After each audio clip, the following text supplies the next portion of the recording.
Good morning, everyone, and welcome to Sunday Morning Coffee with Lisa. I'm Spiritual Coach Lisa Hopp. It is Sunday, June 12th, 2022. Thank you so much for joining me this Sunday. If you've been waiting for this recording, I've been waiting for some thunderstorms to go through the area, but here I am, and I am happy to be doing this for you, and I'm happy that you're listening. If you're new, please be sure to check out my website at lisahopp.com, and also please like and follow me on Facebook under Lisa M. Hopp, Spiritual Coach and Medium.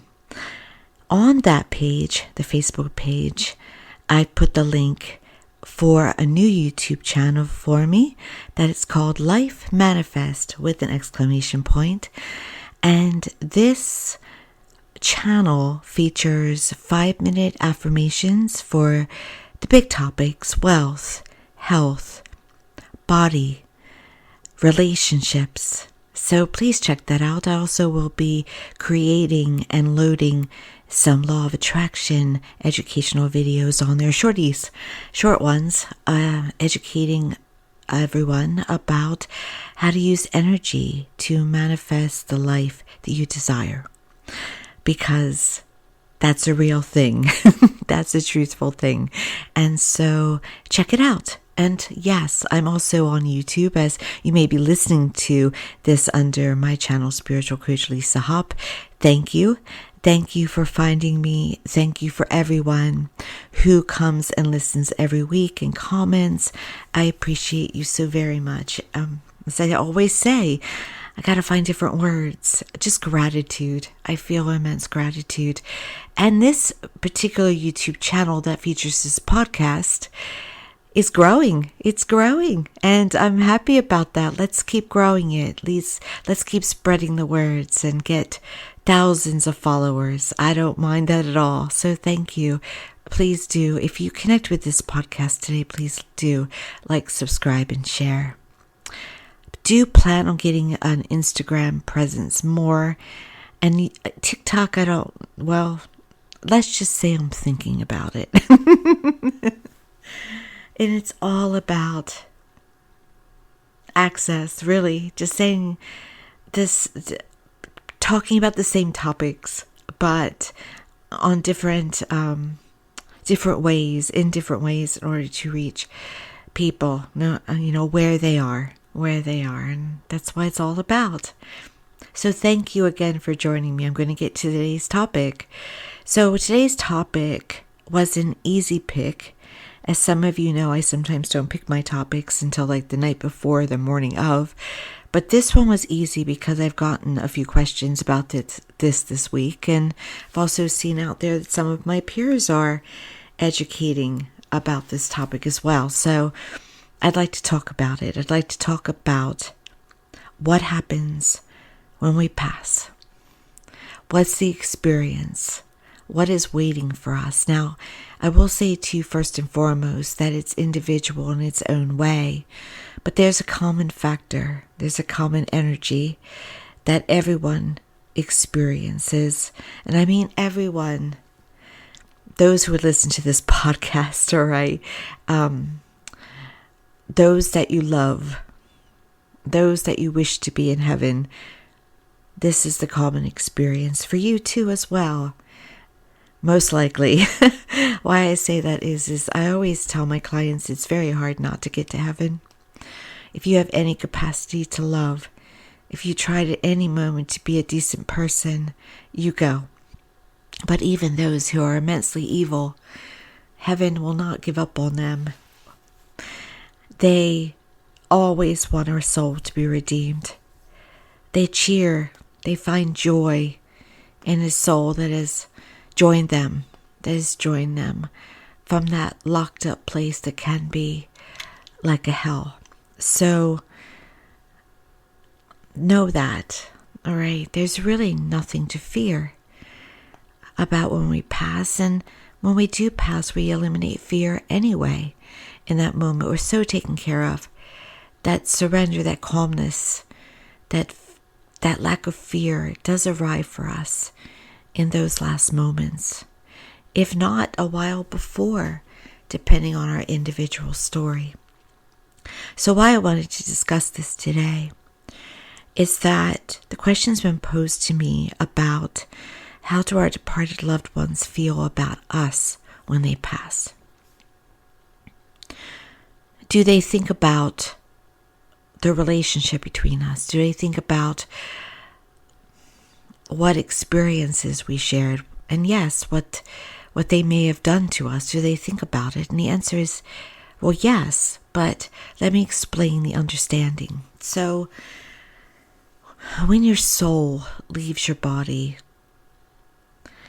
it transitions. We are incapable of dying. We just escape, leave our physical body, our physical organs. Unfortunately, our taste buds. we leave that physical being that is ourself behind. And the part of us that is soul and spirit energy, it lives on and is very vibrant and is very young. And it is powerful. It is large.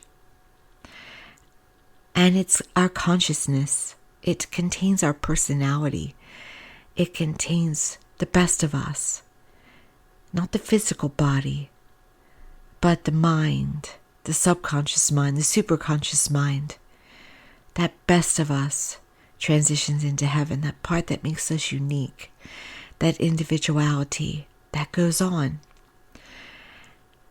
And in my understanding, it has an experience. It's greeted by loved ones, and perhaps angels. If your consciousness wants it, it's greeted by Jesus, perhaps by Blessed Mother Mary, by other masters. It's greeted by what is individual to you, what gives you the experience that is necessary for you to have. And I believe it's comforting.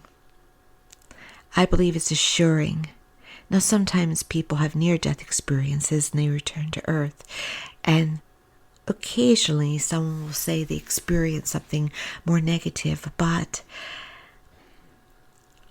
my understanding is that's about changing your world as you live in.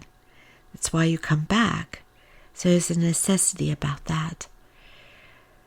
But that is not the reality that one would experience when they transition to heaven.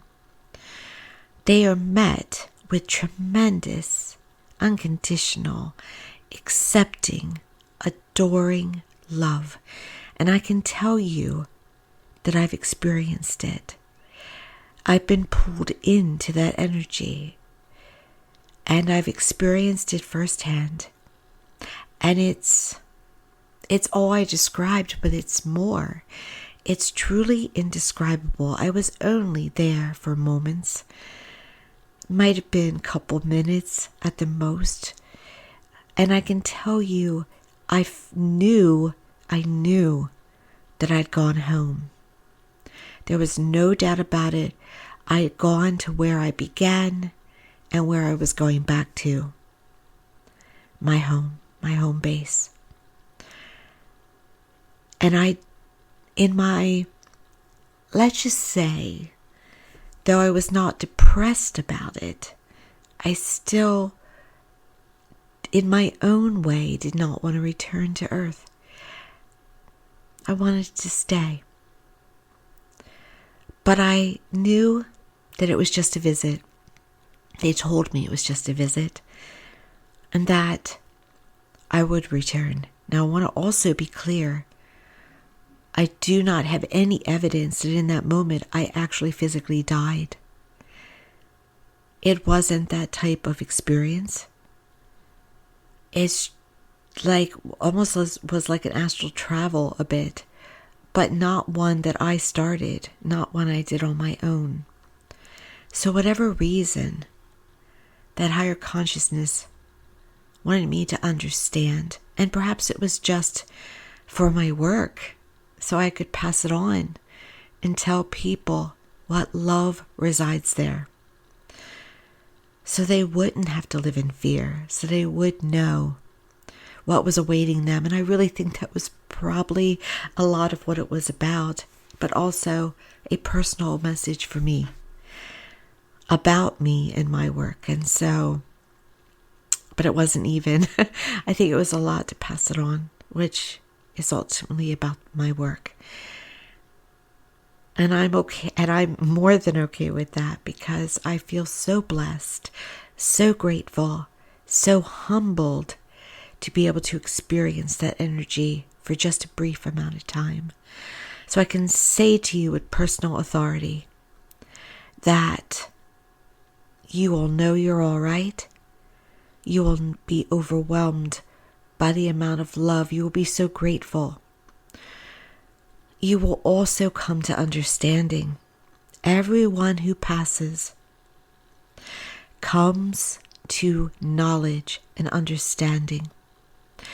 You get to be your loved one first person, meaning if someone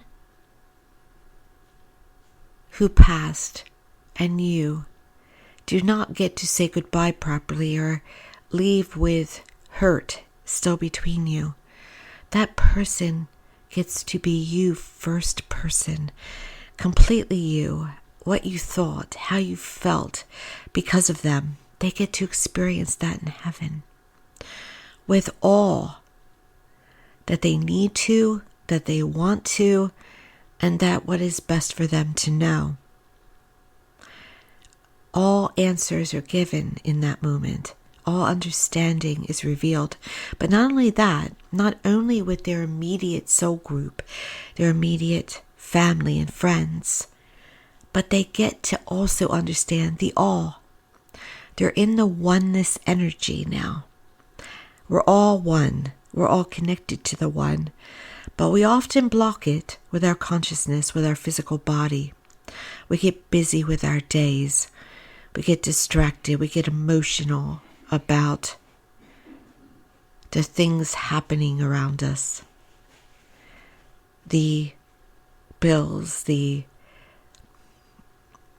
things that in heaven are not a worry anymore. The stresses. We get distracted by that, so we block that oneness. Our prejudices, our pride can block that oneness knowing. But in heaven, we're naturally a part of it. It's almost like we're sucked into it. It becomes a part of us as we are a part of it.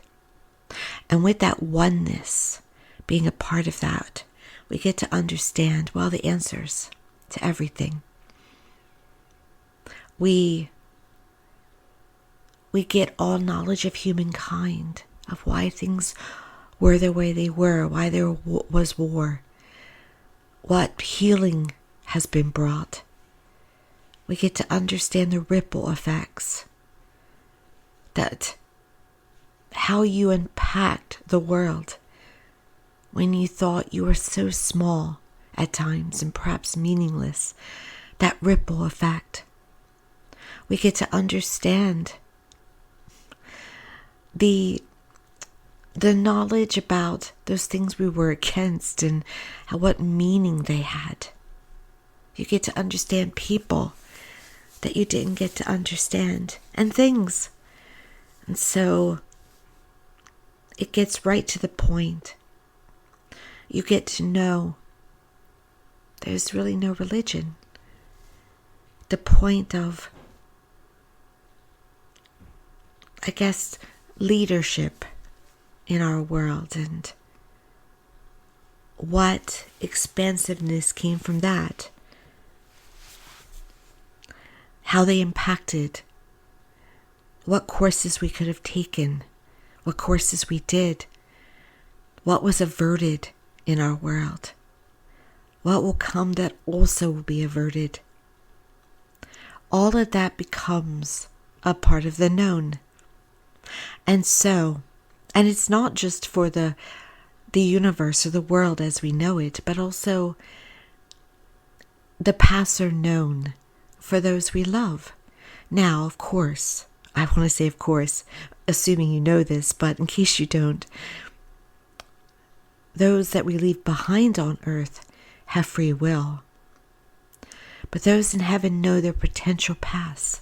They know the purpose of their lives. They know the story that their soul is trying to live out for expansion and creation. So they know that no matter what, it'll be all right. That their loved ones will always be all right, always taken care of.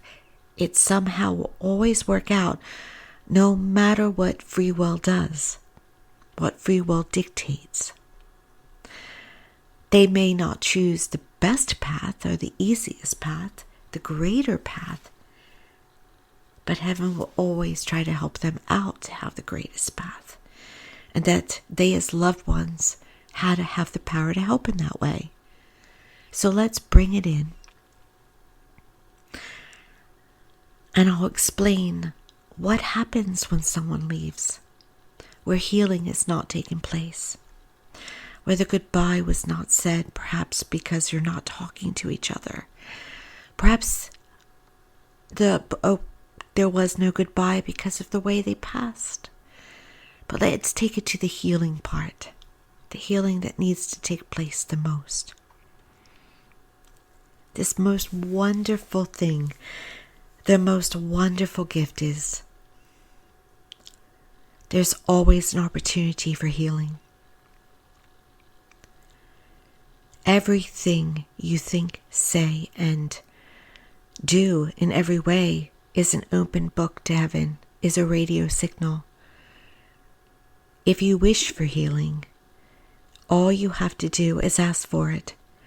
All you have to do is talk to your loved one. They will receive it. And they will try their best to help you. But let's take it from their perspective, too.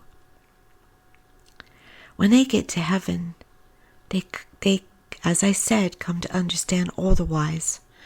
They also get to be you first person. So there is often regret. In my work, there are a lot of apologies that are said from the other side. I didn't know, I didn't understand, I didn't realize how harmful I was, that mattered. We get so caught up in being human that we don't often understand our power to bruise another. Or we think we're right about hurting and bruising another when we find out how harmful it really was. So they are met by this tremendously immeasurable, perfect, adoring love, mercy. They are met by mercy, acceptance. And in that acceptance, everything is made clear of their impact. Good, bad, and maybe ugly.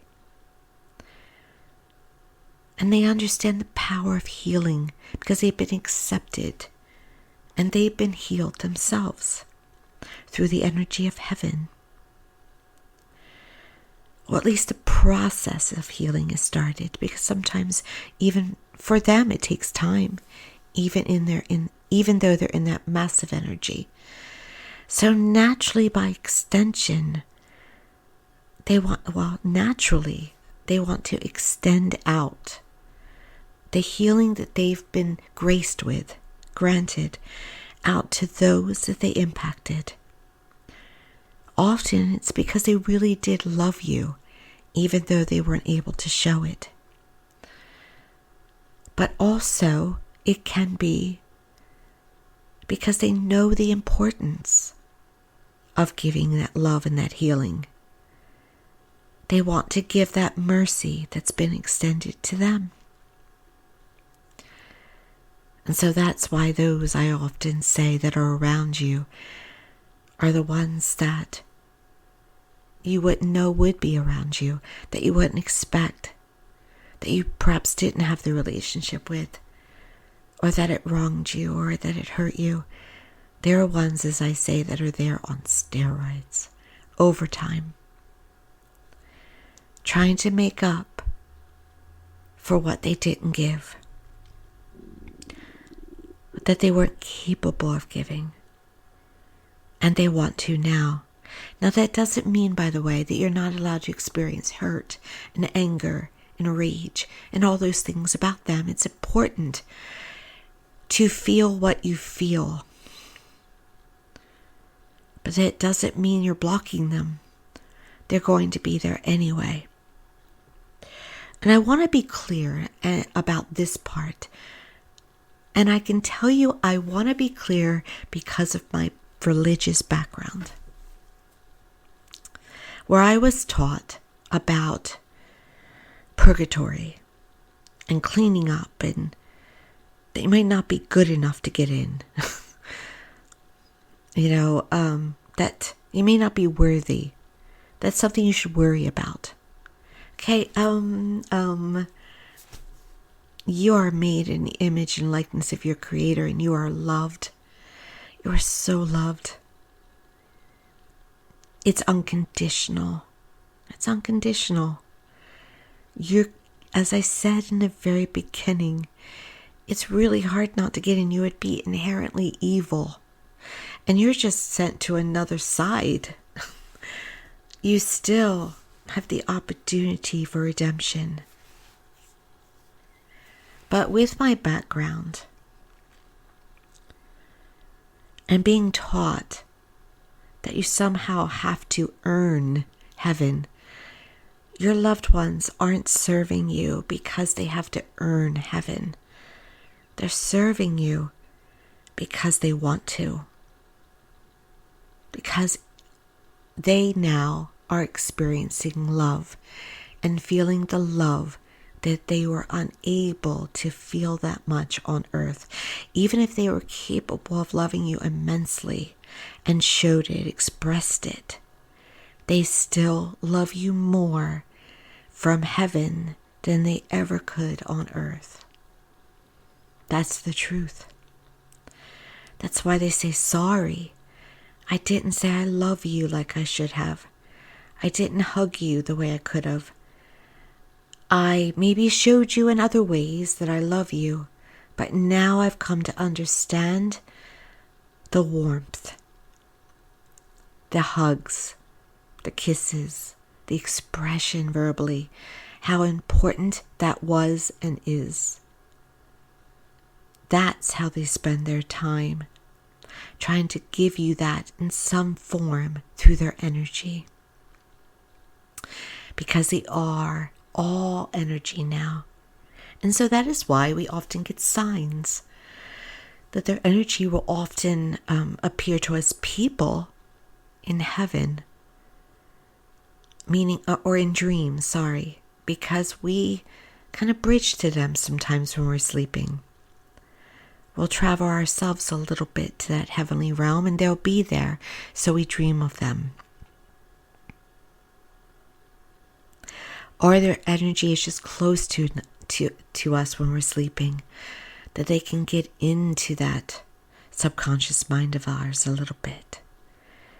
It's often a visit with just a wave or a brief word, and doesn't always have to make sense, but it's often lucid, like you feel it's real. That's them. That's them. But most of the time, they show themselves through energy because they are energy now. So they'll move coins around you, or flicker lights, or play with your cell phones, or they will make appliances and TVs glitchy. They can move photos, anything with ink around you, anything with energy truly, they can move or make appear around you. Because, hope you don't hear my stomach. Coffee, but not enough breakfast apparently this morning. Apologies. They can even use the energy of plants to make flowers grow off season. They can use people as messengers if they're open. They can't go against free will. They can't manipulate someone to do what they don't want to do. But can they use humans as messengers by talking in their ear? Yes. So there's so much around us as a form of energy, but do they often appear to us solidly like they were? No, not often, because that takes so much energy to form into a solid human form, because they've remember, left their skin, left their organs, they've left it behind. They don't need it anymore. They're more powerful and free and happy without it. Oh, our physical body. It sure is, well, it's a vessel, but it can be a very claustrophobic vessel. So they're very happy to leave that behind, except for those taste buds. They wouldn't mind tasting ice cream or things that they love to eat, or perhaps wine or something like that. That's something that can only go off memory now. But in every other way, they're quite happy without their body. So they come to you with signs, because that's the way they represent themselves now. So anything that's happening around you that is maybe you can't explain away, it's really most of the time going to be heaven showing itself near you. They can touch you, they can hug you, they wrap their energies around you. They can even tug your clothes or tug your hair. Very important to know that. That's their energy. And often it's about I'm all right or helping you to be all right. But do know that most of the time, probably 99.8% to 9% of the time, those that you have regrets about are with you, because they have regrets too, and they want healing between you. And I honestly think it's probably 100%. Just sometimes a very stubborn soul might hold on to their personalities, their beliefs for a while. But it's kind of hard. It's probably impossible for a soul to hold on to all that human stubbornness and such in heaven, because it's so massively full of that energy that it just gets to you. And that wisdom and that knowledge that changes you. It just may, for some, take a little bit longer to occur. But for a lot, it can happen in moments. Moments. Before you even know they're gone. They've had their review. They've arrived to be surrounded by their loved ones, their angels. And they're back with you. Oftentimes before you even know they're gone. It's that amazing. So do know that if you want healing with someone who has passed over, it's yours. Just desiring it is enough. And they most likely want it also. So I said, eventually it gets to 100%. It's close to it immediately. And so ask for it. Ask them to show you they're there. Talk to them. Let them feel you. Know also that this is a part of consequences. Ooh, it's now raining. Another storm flying through. I have a great microphone, so you might be missing all of these extra sounds. But if not, well, it's Sunday morning on a day with rain and cloudiness, and a need to eat more for breakfast. It's one of those days.